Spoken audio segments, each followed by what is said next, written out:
We talk about comedy and we talk about the bar scene a lot. But one of the other things we really talked about a lot this year was politics. Number one, we had that big election. Do you remember that back in November?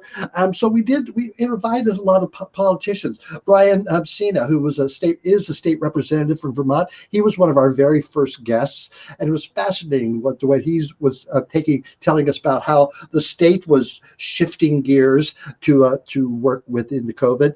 And then around election time, we had several people who were running for the state legislature. We had John Kalaki, who got reelected. We had Taylor Small, who was running for an open seat here to represent Burlington in the state House of Representatives. She got elected, and she is the first transgendered person to be a state representative in Vermont.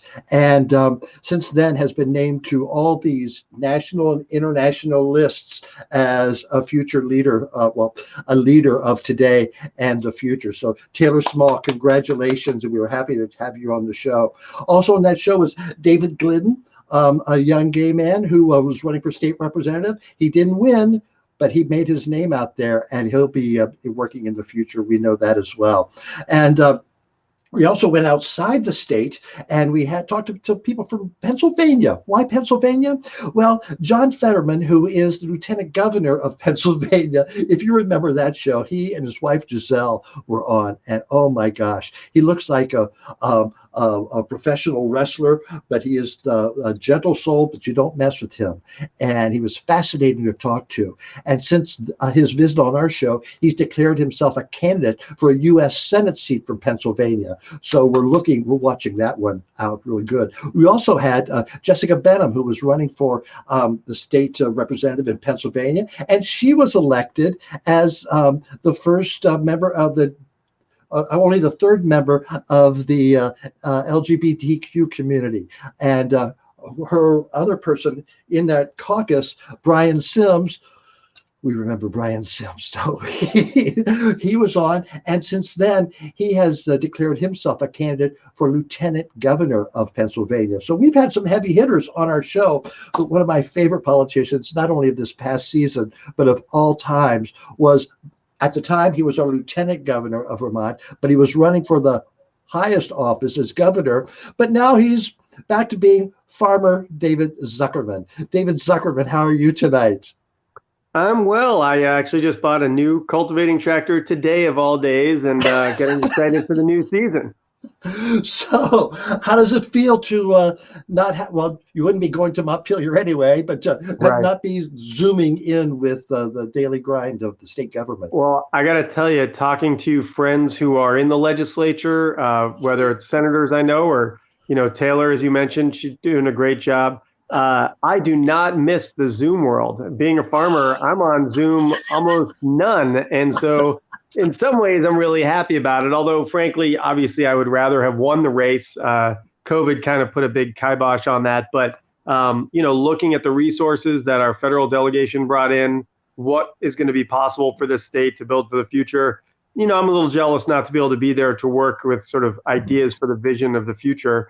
But I've been home. I've been with my family a lot. The farm is beautiful. This winter was actually a great cross-country skiing year, although I had shoulder surgery, so I didn't ski, but my family did a lot. And it's just nice to kind of, I feel lucky compared to people in urban areas with respect to COVID. We are able to go outside. We're able to get space. And so it's a bittersweet scenario. I wanted to win. I didn't. And I'm getting a lot more time with my family and on the farm, and that's not so bad, really. That's pretty darn good.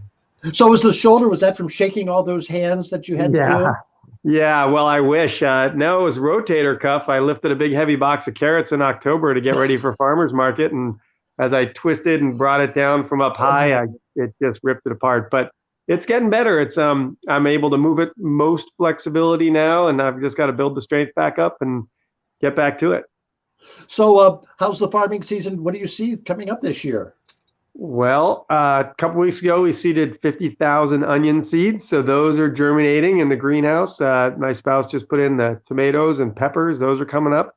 But, we grow 60 different veggies. We've got sows, these monster female pigs about to give birth to many, many piglets that various farms around the state are going to buy from us. And that's always a fun season. We have neighbors that walk by and jog by, and they always stop at the pig barn because the pigs are running around, having fun. And as the weather gets nicer, they lounge around outside, just like all of us on the beach. So there's a lot of fun things happening.